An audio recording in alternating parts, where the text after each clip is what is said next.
जय हिंद दोस्तों। Economic and welfare schemes जो है, एम्प्लॉयमेंट एंड वेलफेयर स्कीम्स का चैप्टर हम डिस्कस कर रहे थे और 220 तक हमने कंप्लीट कर लिया था।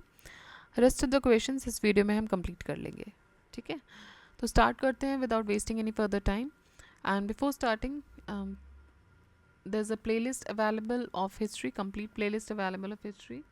Also a playlist of ecology is also available on this channel, तो आप उसको भी चेकआउट कर सकते हैं। चलिए स्टार्ट करते हैं। The right to education act 2009 aims at making a free compulsory education a right for children up to. तो ये फ्री कंपलसरी एजुकेशन जो था, राइट टू एजुकेशन एक्ट के अकॉर्डिंग, ये किसके लिए आया था? एलिमेंट्री लेवल के लिए आया था। So free and compulsory education act और राइट टू एजुकेशन एक्ट 2009 ये इफेक्टिव हुआ 1 अप्रैल 2010 को, under which the elementary education of children, जिसकी एज होगी 6 से 14 साल, it was made free and mandatory. According to a policy decision taken by the central government, the central will bear the percentage of expenditure effectively under the right of children to get free education. कितना percentage जो है वो central government bear करेगी? तो वो है 68%. The expenditure burden of 68% will be borne by the central government for providing free and compulsory education. Under the right of children to free and compulsory education, every child between the age of 6 to 14 years has the right to free and compulsory education. Next, which of the following is not a social development program of Indian government? Social development program कौन सा नहीं है? Mid day meal scheme, सर्व शिक्षा अभियान, look east policy और rural health mission. So look east policy जो है वो सोशल डेवलपमेंट प्रोग्राम नहीं है। वो बेसिकली ईस्ट की तरफ या particularly north east and the countries towards east, उसके लिए है ये। Mid day meal scheme with a view to enhancing the enrolment, retention and attention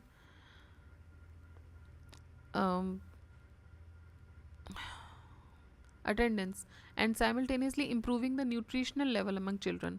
ये स्कीम स्टार्ट किया गया था। क्या क्या इसका व्यू था? एनरोलमेंट को बढ़ाना, रिटेंशन, बच्चे रहें वहाँ पर स्कूल में, उनकी अटेंडेंस अच्छी हो और साथ ही साथ उनका न्यूट्रिशन लेवल बढ़े, इसलिए स्कीम स्टार्ट की गई थी 15 अगस्त 1995 को।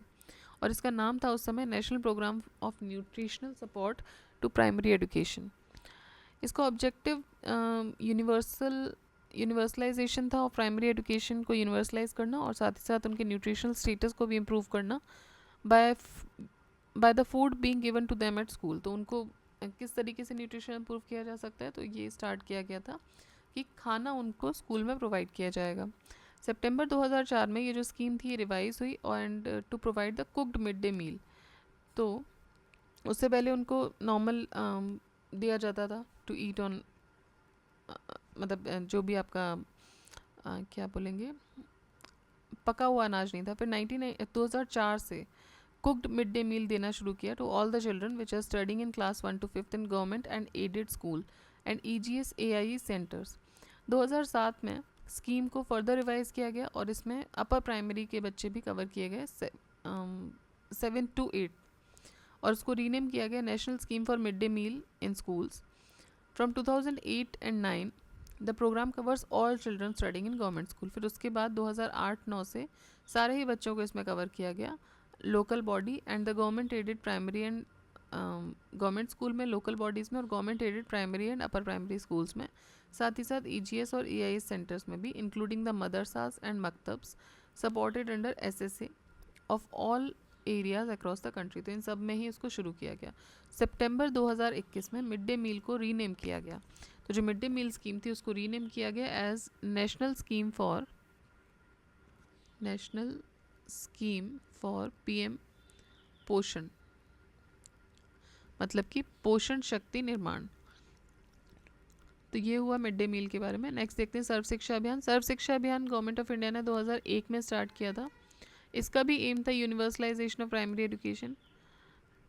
Rural health mission government of India ने स्टार्ट किया था 12 अप्रैल 2005 को, नेशनल रूरल हेल्थ मिशन, और ये एक्सेसिबल, वायबल और क्वालिटेटिव हेल्थ सर्विसेज प्रोवाइड करने के लिए शुरू किया गया था रूरल पॉपुलेशन की।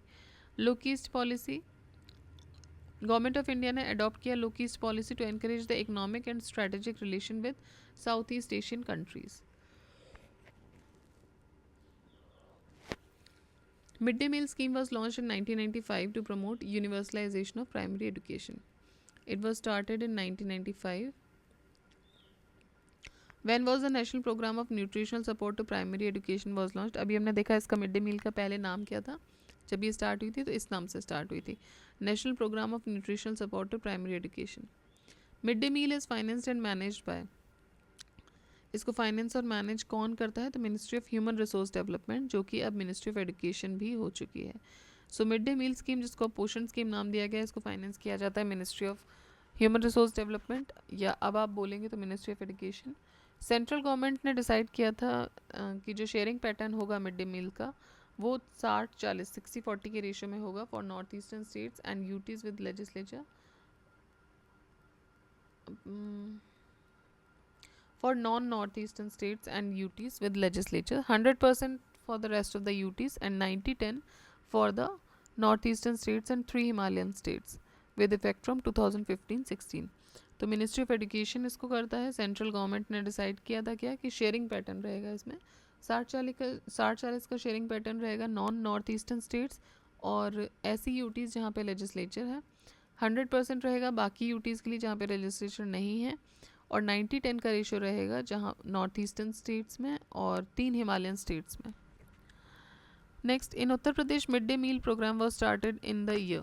तो उत्तर प्रदेश में भी 95 में हुआ था, यूनिवर्सली हुआ था सब जगह.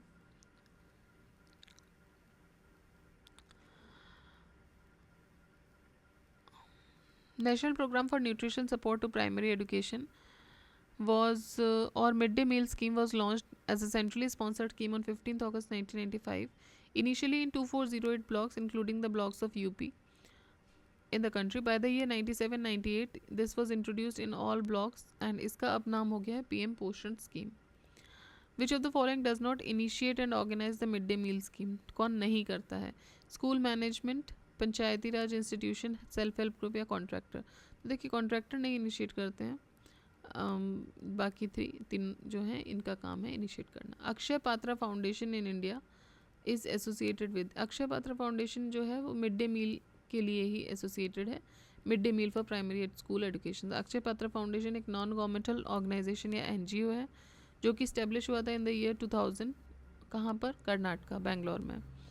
APF, Akshaya Patra foundation strives to eliminate classroom hunger by implementing the midday meal scheme in the government school and government aided schools. Adamya Chetana trust, Havells India limited, Hindustan zinc limited and DCSL Kota Shriram group. These are the corporate trust, they are related to. तो ये किससे related हैं basically ये पूछना चाह रहे हैं. Production of handicrafts and industrial goods, mid day meal programme, infrastructure development in Rajasthan, या फिर special economic zone in Rajasthan. तो ये सब जो है ये मिड डे मील प्रोग्राम से रिलेटेड है. उत्तर प्रदेश में ये पूछ रहे हैं कि when go to school campaign for primary education was started. Go to school campaign for primary education UP में कब स्टार्ट हुआ था? तो ये स्टार्ट हुआ था इन द ईयर 2000. ठीक है, स्कूल चले हम. गो टू स्कूल कैंपेन का जो फेमस नाम है, जो आपने अपने बचपन में सुना होगा, तब बहुत ऐड आते थे इसके लिए और हर जगह गांव वगैरह में दीवारों पे इसके पेंटिंग्स बनाए जाते थे. सो ये था मतलब ग्राफिटी वगैरह टाइप की जो मेंटेन की जाती थी. ये था स्कूल चले हम अभियान, स्कूल चलो अभियान. It was first started in UP in July 2000 for primary education of all the children of age group between 6 to 14. अगर आपको याद हो, देखिए पेंसिल बनी होती थी, पेंसिल पे एक लड़का एक लड़की ये लोग बैठ के स्कूल जा रहे हैं. सो ये इसका मेन जो ग्राफिटी बनाते थे इस तरीके की थी. फिर है कल्प योजना. कल्प योजना किससे रिलेटेड है? ये प्राइमरी एजुकेशन से रिलेटेड है. कल्प योजना उत्तर प्रदेश गवर्नमेंट की एक योजना है और ये स्टार्ट हुई थी 1998 में. कल्प योजना is a education plan. Consider the following statements and find out the correct answer using the code given below. Assertion and reasoning का क्वेश्चन है. देखिए असर्शन कह रहा है कि इन उत्तर प्रदेश शिक्षा मित्र योजना ये एक अपॉर्चुनिटी देता है to the village youth force to serve their own village education. Shiksha Mitra Yojana, it provides an opportunity to village youth force to serve their own village education. Reason ये है कि its purpose is to maintain the teacher student ratio according to the norms. तो देखिए इसमें ए सही है, B भी सही है, बट उसको एक्सप्लेन नहीं कर रहा है. ठीक है, ये बोल रहे हैं कि उत्तर प्रदेश में जो शिक्षा मित्र योजना है ये अपॉर्चुनिटी प्रोवाइड करता है विलेज यूथ फोर्स को कि आप to serve their own village education, आप खुद भी अपना विलेज का एजुकेशन को सर्व कर सकते हो, वॉलंटियर कर सकते हो. पर्पज़ है इसका to maintain the teacher student ratio according to the norms. क्योंकि कभी कभी ऐसा होता है कि स्टूडेंट टीचर रेशियो सही नहीं होता है, टीचर कम है, स्टूडेंट ज़्यादा है, तो उस केस में क्या होगा, जो विलेज यूथ है वो basically on behalf of them volunteer करके ये सर्व कर सकता है. तो देखिए दोनों सही तो हैं, लेकिन ये इसको एक्सप्लेन नहीं कर रहा है. शिक्षा मित्र स्कीम लॉन्च हुआ था सन 2000-2001 में. क्यों हुआ था? To universalize the primary education, maintain the teacher student ratio as per the norms, and also to provide rural youth force with an opportunity of education service in their village. तो 3 इनके काम थे. एक तो यूनिवर्सलाइजेशन ऑफ प्राइमरी एजुकेशन सबको मिलनी चाहिए. दूसरा स्टूडेंट टीचर का जो रेशियो है वो एज पर द नॉर्म्स रहे, मेंटेन रहे, कम ना हो. और तीसरा ये कि जो रूरल यूथ फोर्स है उसको अपने गांव में एजुकेशन देने की एक अपॉर्चुनिटी भी दी गई. Therefore, assertion reason both are correct, but reason does not explain correctly. Direct primary education program was initiated in which year? So it was initiated in 1994. Direct primary education ये launch हुआ था 1994 में. Objective इसका था to revitalize the primary education system and to achieve the objective of universalization of primary education. DPEP adopts a holistic approach to universalize access, retention, improve learning and reduce the disparities among the social groups. ठीक है, तो district primary education programme जो था वो launch हुआ 1994 में. Objective इसका क्या था? प्राइमरी एजुकेशन सिस्टम को रिवाइटलाइज करना. फिर है प्रारंभिक शिक्षा कोष. ये कॉन्स्टिट्यूट हुआ 2005 में to receive the proceeds of the. प्रारंभिक शिक्षा कोष बनाया गया 2005 में. किस लिए? एजुकेशन सेस जो इम्पोज किया गया है सेंटर के द्वारा उसको, उसके प्रोसीड्स को रिसीव करने के लिए. ओके, सो यूनियन कैबिनेट ने 2005 में अपना अप्रूवल दे दिया था कि एक नॉन लैप्सेबल फंड बनाया जाएगा एलिमेंट्री एजुकेशन के लिए, जिसका नाम रखा जाएगा प्रारंभिक शिक्षा कोष. और इसमें क्या आएगा? इसमें वो सेस इकट्ठा होगा जो कि एजुकेशन के लिए इम्पोज किया जाता है. किसके द्वारा? फाइनेंस एक्ट 2004 के द्वारा. तो फाइनेंस एक्ट 2004 में ये बोला गया था कि एजुकेशन सेस कुछ पर्टिकुलर प्रोडक्ट्स पे लगेगा, तो जहाँ पे भी लगेगा वो सेस और जहाँ से इकट्ठा हो रहा है वो सब इस प्रारंभिक शिक्षा कोष में आ जाएगा. एज वेल एज अनस्पेंड बैलेंसेस जो हैं, जो कहीं से भी ऐसे बैलेंसेस जो एलिमेंट्री एजुकेशन पे खर्च नहीं हो पाए हैं वो भी इस कोष में आएंगे, खासकर नॉर्थ ईस्टर्न स्टेट्स के. ऑपरेशन ब्लैक बोर्ड ये किससे रिलेटेड है? तो ये भी प्राइमरी एजुकेशन से रिलेटेड है. ये 1987 में स्टार्ट हुआ था. और क्या इसका ऑब्जेक्टिव था? To provide minimum essential facilities in all the primary schools in the country. तो मिनिमम एसेंशियल फैसिलिटीज़ प्रोवाइड किए जाएँ सारे प्राइमरी स्कूल्स को. In India inclusive education for the disabled at secondary stage scheme which was launched in the year 2009-10 is being provided under inclusive education for the disabled at the secondary stage scheme. ये 2009-10 में launch हुई थी. इसको किसके अंतर्गत शुरू किया गया? तो ये शुरू हुई थी राष्ट्रीय माध्यमिक शिक्षा अभियान रमसा, जिसको अभी सब्स्यूम कर दिया गया है, टीचर्स एजुकेशन और रमसा. तो ये हुई थी राष्ट्रीय माध्यमिक शिक्षा अभियान के अंतर्गत. The scheme of inclusive education for disabled at secondary stage ये लॉन्च हुआ 2009-10 में. It replaced the earlier scheme of integrated education for disabled children. Under this scheme, the assistance is provided for inclusive children.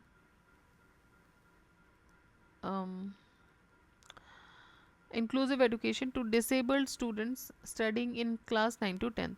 तो इसमें assistance दी जाएगी ऐसे बच्चों को जो डिसेबल्ड हैं और कक्षा 9 से 12 तक पढ़ रहे हैं. ये जो स्कीम है इसको सब्स्यूम किया गया राष्ट्रीय माध्यमिक शिक्षा अभियान में 2013 से. Match list 1 with list 2.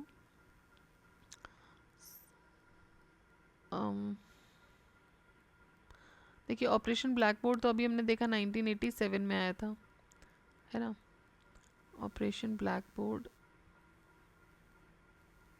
1987।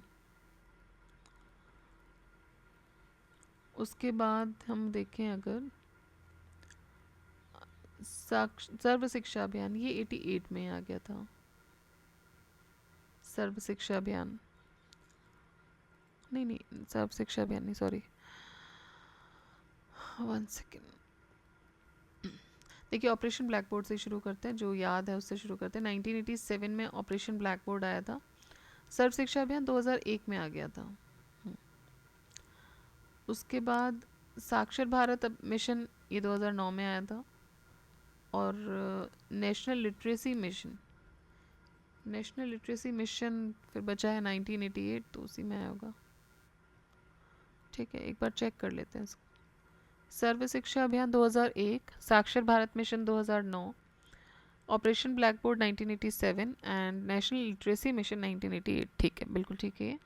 सो एक बार फिर से देख लीजिए, याद कर लीजिए। सर्व शिक्षा अभियान 2001 2001, Saakshar Bharat mission 2009, operation black board 1987 and national literacy mission 1988।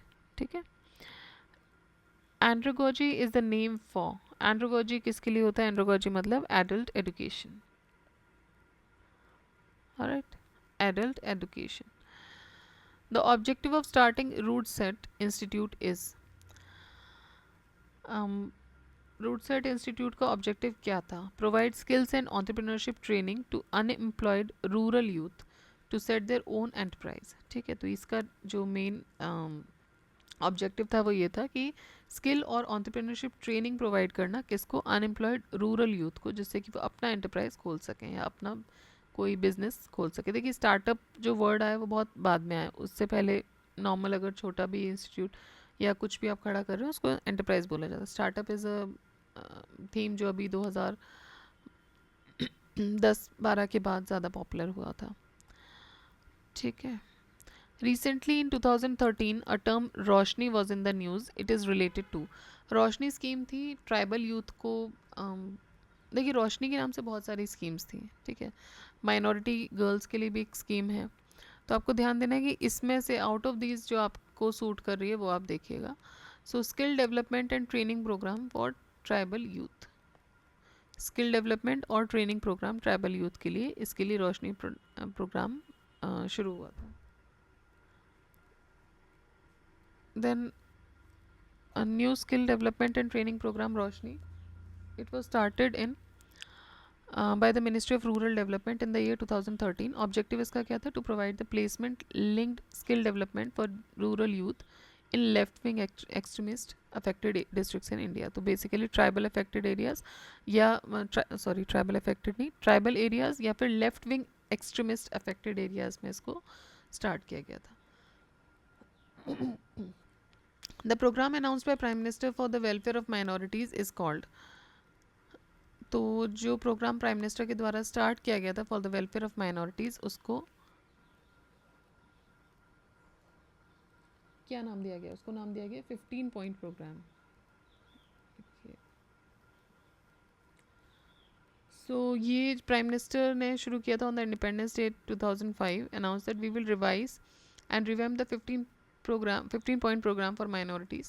The new 15 point program will have a definite goal which are to be achieved in a specific time frame. In pursuance of this, the earlier program has been revised as the Prime Minister's new 15 point program for the welfare of minorities in 2006. Objective क्या था इस programme का? Enhancing the opportunities for education, साथ ही साथ ensuring an equitable share for minorities in economic activities and employment, improving the conditions of living minorities, prevention and control of communal disharmony and violence. Nalanda project is a programme of which of the following ministries? Nalanda project किसका programme है? तो ये ministry of minority affairs का है।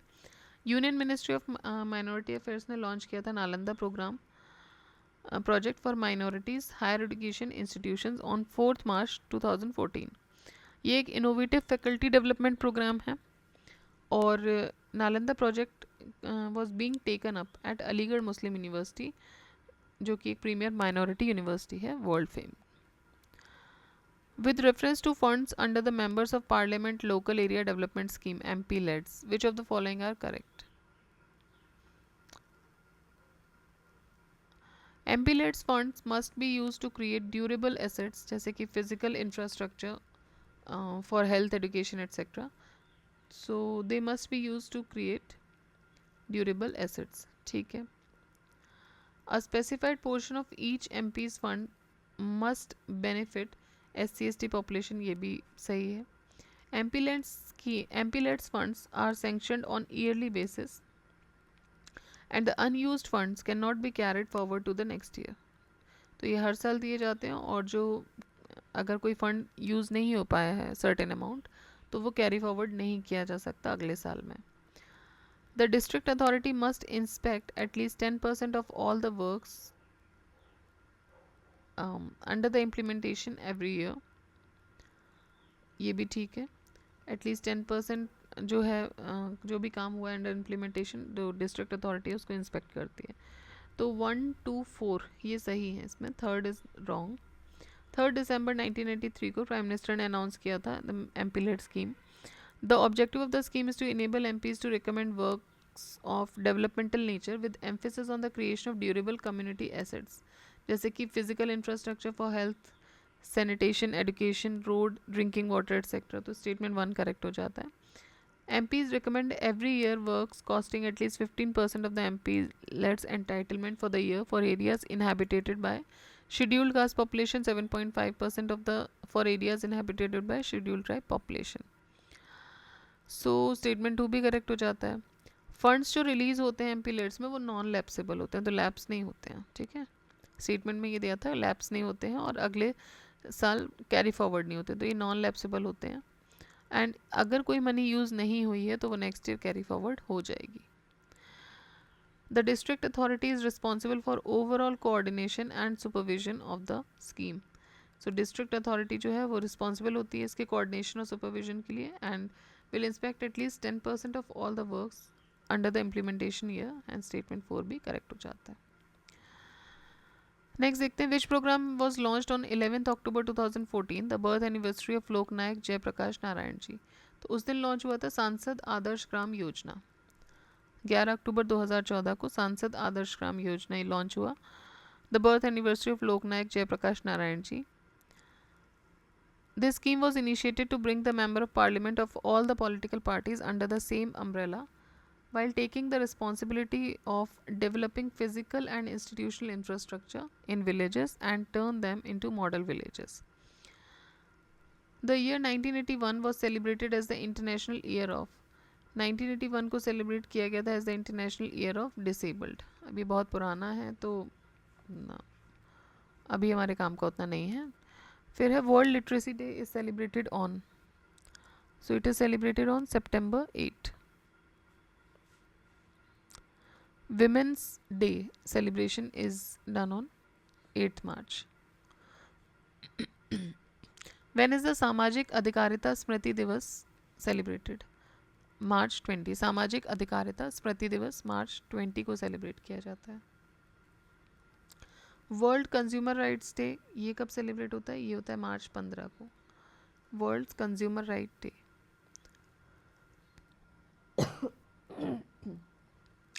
Next is in which year the Bonded Labor Abolition Act came into force?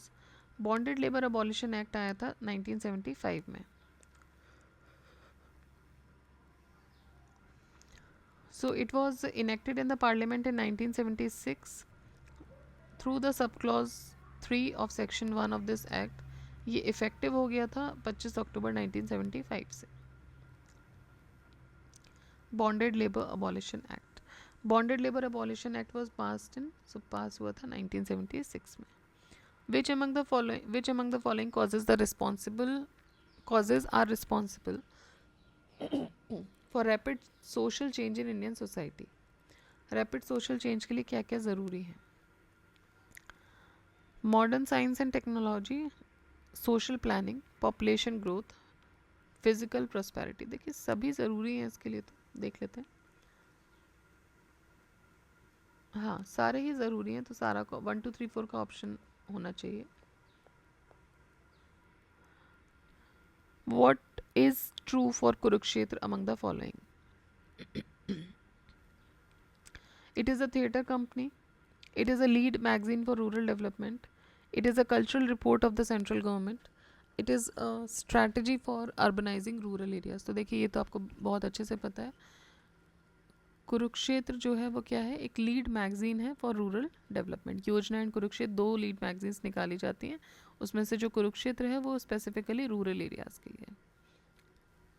So it is a magazine focused on rural development जो कि publish की जाती है by the publication division of union ministry of information and broadcasting के द्वारा. The planning commission expert panel has recently recommended the surcharge on taxable income for the purpose of, किस लिए, for providing free health care. ठीक है, तो surcharge जो लगाया गया है वो रिसेंट का मतलब 2011 की बात है, उस समय लगाया गया था, किस लिए, फ्री हेल्थ केयर प्रोवाइड करने के लिए. National children's fund was set up in which year? So it was set up in 1979. किस लिए, to promote various welfare and development program for children. The government of India in the year International Year of Child 1979 created National Children Fund with a corpus fund of 1 lakh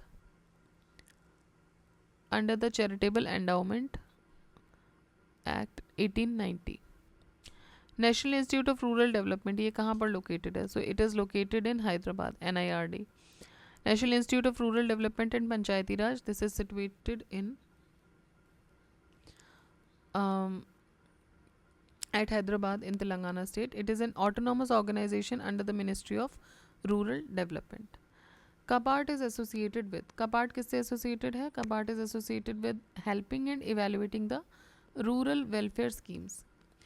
तो देखिए कपार्ट क्या है, council for advancement of people's action and rural technology. ये बना था सितंबर 1, 1986 को. CAPART works under the direction of ministry of rural development. Head office इसका न्यू दिल्ली में है और मेन ऑब्जेक्टिव इसका है to promote the voluntary action towards implementation of project for the enhancement of rural prosperity and to act as a catalyst for development of technologies appropriate for rural areas. ठीक है, next question है, CAPART is an autonomous organization under which ministry? So Ministry of Rural Development. Full form क्या है? Council for Advancement of People's Action and Rural Technology. Aadhaar is a program. अब देखिए जब ये पूछा गया था तो कुछ नई चीज़ थी, बट अभी तो आपको पता है कि दुनिया ही आधार से चल रही है. So Aadhaar is a program to provide identity to Indian residents.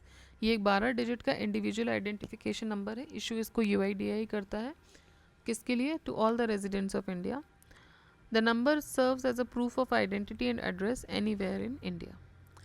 The brand name of 12-digit unique identification number to be assigned to each individual in the country will be Aadhaar. With which of the following would you associate village Tembli, which was in news in September 2010? तो ये project आधार से ही related है. Tembli is a village in Nandurbar district of Maharashtra, जहाँ से ये scheme launch की गई थी 29 सितंबर 2010 को. Which of the following villages is the first Aadhaar गांव under the UID scheme? So it is Tembli, Nandurbar, Maharashtra. Vision 2020 for India document is related to, vision 2020 for India document ये रिलेटेड है इकोनॉमिक डेवलपमेंट से.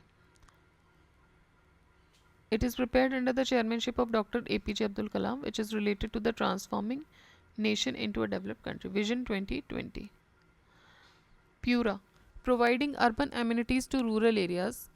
This model was advocated by, तो ये model advocate किया गया था Shri APJ Abdul Kalam जी के द्वारा. It is a strategy for rural development in India. The concept was given by the former President Dr. APJ Abdul Kalam on the eve of 54th Republic Day 2003. Doctor कलाम ने ये address किया था, जो Republic day address दिया था उसी में उन्होंने एक्सप्लेन किया था the vision of transforming of rural India through PURA model. PURA was envisaged as a self sustainable and viable model of service delivery, जिसको मैनेज किया जाएगा through an implementation framework between different stakeholders involve, namely local people, public authorities, private sector, इसमें सब आ जाएंगे. Who had advocated the policy of providing urban amenities in rural areas? So it was Dr. APJ Abdul Kalam. Pura, providing urban amenities in rural areas. It was introduced by APJ Abdul Kalam. Prime Minister Shram Awards are given to the employees of. Prime minister Shram awards किसको दिए जाते हैं? तो ये दिए जाते हैं the public sector undertakings of state and the central government, साथ ही साथ selected manufacturing units of private sector. ठीक है, तो पब्लिक सेक्टर अंडरटेकिंग्स दोनों ही स्टेट और सेंट्रल की, साथ ही साथ जो सिलेक्टेड मैन्युफैक्चरिंग यूनिट्स हैं प्राइवेट सेक्टर के, उनको भी. Prime minister Shram awards are provided by the ministry of labour and employment of government of India. और ये जो अवार्ड्स हैं ये दिए जाते हैं to the workers employed in departmental undertakings and public sector undertakings of the central and state government, साथ ही साथ प्राइवेट सेक्टर यूनिट्स जो कि 500 या उससे ऊपर वर्कर्स को एम्प्लॉय कर रहे हैं. In recognition of their distinguished performance, innovative abilities, outstanding contribution in the field of productivity and exhibition of exceptional courage and presence of mind. With reference to National Rehabilitation and Resettlement Policy 2007, consider the following statements. ये जो policy applicable है only to those persons who are affected by the acquisition of land for the project and not to the involuntary displacement due to any reason. देखिए नहीं, पहला वाला तो जो part है वो सही है, बट ये इनवॉलेंट्री डिस्प्लेसमेंट के लिए भी एप्लीकेबल है, तो ये गलत हो जाएगा. दूसरा है, इसको फॉर्मुलेट किया गया है मिनिस्ट्री ऑफ सोशल जस्टिस के द्वारा, ये मिनिस्ट्री ऑफ रूरल डेवलपमेंट के द्वारा किया गया है. ठीक है, दोनों ही स्टेटमेंट इसमें गलत है. National rehabilitation and resettlement policy जो है वो 2007 में लाई गई थी and it provides rehabilitation and resettlement of displaced person by land acquisition और any other involuntary displacement. National rehabilitation and resettlement policy 2007 formulate की गई है मिनिस्ट्री ऑफ रूरल डेवलपमेंट के द्वारा, तो दोनों ही स्टेटमेंट इसमें इनकरेक्ट हो जाते हैं. The national institute for visually handicapped is situated at. Visually handicapped के लिए जो नेशनल इंस्टीट्यूट है वो कहाँ पर बनाया गया है? तो वो है देहरादून में. National institute for empowerment of person with visual disabilities, जिसको पहले national institute for visually handicapped बोला गया था, ये बनाया गया देहरादून में. ये एक प्रीमियर ऑर्गेनाइजेशन है under the administrative control of department of empowerment of person with disability, मतलब कि दिव्यांगजन, ministry of social justice and empowerment and government of India. Headquarters of the first university to be established for only physically handicapped person in India will be at. Headquarters of the first university to be established for only physically handicapped person. ये कहाँ पर हुई थी? ये चित्रकूट में हुई थी. 98 का ये क्वेश्चन है. सो पहली यूनिवर्सिटी इंडिया में जो एस्टेब्लिश हुई थी specifically for the disabled people, for दिव्यांगजन्स, was in Chitrakoot UP. Name of university is Jagat Guru Ram Bhadracharya Divyang, formerly handicapped. It university establish हुई थी 2001 में. At which of the following place first open university established. पहली open university Andhra में establish की गई थी in August 1982 in Hyderabad on the name of doctor Bhimrao Ambedkar. ठीक है, तो अगस्त 1982 में हैदराबाद में इस्टेब्लिश की गई थी फर्स्ट ओपन यूनिवर्सिटी. किसके नाम पर? डॉक्टर भीमराव अम्बेडकर जी के नाम पर. द वॉलेंट्री इंस्टीट्यूशन तरुण भगत संघ for rural youth is functioning in which of the following states. तो ये राजस्थान में कर रहा है काम. तरुण भगत संघ ये एक एनजीओ है जो कि राजस्थान में है, जो कि इस्टेब्लिश किया गया था डॉक्टर राजेंद्र सिंह के द्वारा, which is working for sustainable development in Rajasthan. According to national youth policy 2014, youth of which of the following age groups will be benefited. National youth policy में कौन से एज के जो यूथ है उनको बेनिफिट मिलेगा? 15 से 29 साल, 16 से 28, 15 से 22 या 17 से 28. तो 15 से 29 साल के जो यूथ हैं उनको बेनिफिट दिया जाएगा इस नेशनल यूथ पॉलिसी 2014 के हिसाब से. सो ये लॉन्च हुआ 9 जनवरी 2014 को, और इसने नेशनल यूथ पॉलिसी को रिप्लेस किया, मतलब 2003 वाली पॉलिसी को रिप्लेस किया. विजन क्या था इसका? To empower the youth to achieve their full potential and through them enable India to find its rightful place in the community of nations. इस विजन को अचीव करने के लिए पॉलिसी ने 5 वेल डिफाइंड ऑब्जेक्टिव्स और 11 प्रायोरिटी एरियाज़ को भी identify किया and suggested the policy interventions in each priority area. ये कवर करेगा एंटायर कंट्री को catering the needs of all the youth in the age group of 15 to 29 years, which constitute 27.5% of the population according to census 2011. ठीक है, तो ये हुआ आपका employment and welfare scheme. अब हम नेक्स्ट चैप्टर की तरफ बढ़ सकते हैं, वो है poverty and unemployment. So next video से हम स्टार्ट करेंगे the next chapter poverty and unemployment. Alright, so keep revising, keep studying. जय हिंद, जय भारत.